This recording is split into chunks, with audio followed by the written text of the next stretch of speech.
নমস্কাৰ, মই ৰুমি হাজৰিকা সকলোকে মোৰ চেনেল ৰুমিজ কিচেনলৈ স্বাগতম জনাইছোঁ। আজি মই আপোনালোকৰ আগলৈ লৈ আহিছোঁ পিঁয়াজৰ পকৰি ৰেচিপিটো। এই ৰেচিপিটোৰ কাৰণে মই লৈছোঁ এয়া চাওক, 3টা পিঁয়াজ কুটি লৈছোঁ এনেকুৱা চাইজত মিহি মিহিকৈ। 3টা কেঁচা জলকীয়া কুটি লৈছোঁ, বেচন লৈছোঁ, কৰ্ণফ্ল'ৰ লৈছোঁ, তাৰপিছত অলপ ক'লা জিৰা, ৰেড মিৰ্চ, হালধি পাউডাৰ, নিমখ আৰু অলপ মিক্স হাৰ্ব লৈছোঁ। এয়া দেখিছে কিমান পৰিমাণৰ লৈছোঁ। এতিয়া মই কি কৰিম, সেই 1 কাপ বেচন মই ধুনীয়াকৈ এনেকৈ ঢালি দিম, গোটেইখিনি ঢালি দিম। তাৰপিছত মই কৰ্ণফ্ল'ৰ মাত্ৰ 1 চামুচ লৈছোঁ, সেইখিনিও ঢালি দিম।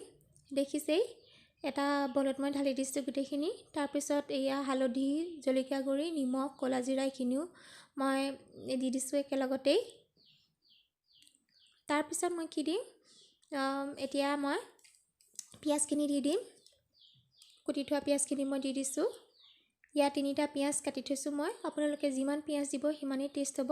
ইয়াত জলকীয়াও দিব লাগে, কিন্তু যদি আপোনালোকৰ ঘৰত সৰু ল'ৰা ছোৱালী থাকে জলকীয়া খাব নোৱাৰে, তেনেহ'লে কি কৰিব, আগতীয়াকৈ এনেকৈ পিঁয়াজেৰে সানি পেলাই অলপ থৈ দিব।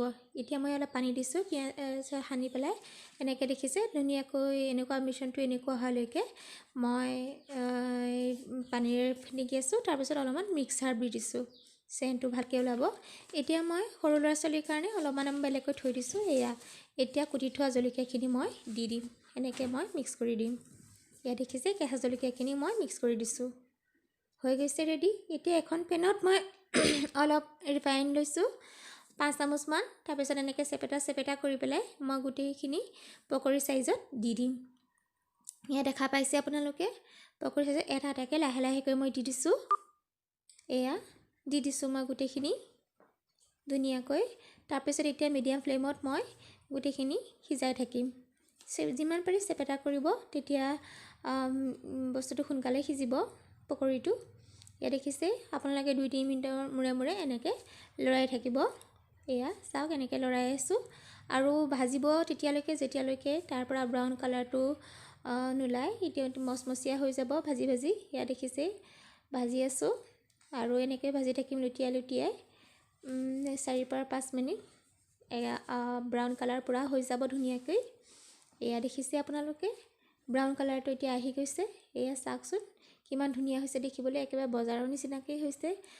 বজাৰলৈ যোৱাৰ আমাৰ দৰকাৰেই নাই, ঘৰতে ইমান ধুনীয়া পিঁয়াজৰ পকৰি হৈ গৈছে। এয়া দেখিছে ৰেডি হৈ গৈছে আমাৰ পকৰি, একেবাৰে কম সময়তেই মচমচীয়া পকৰি একেবাৰে ৰেডি হৈ গৈছে, টেষ্টি আৰু মচমচীয়া। এয়া দেখিছেই আপোনালোকে নিজে চাব পাৰে কিমান সুন্দৰ হৈছে দেখিবলৈ, খাবলৈও বহুত ভাল হয় আৰু সন্ধিয়াৰ চাহকাপৰ জুতি বেছিও হয়।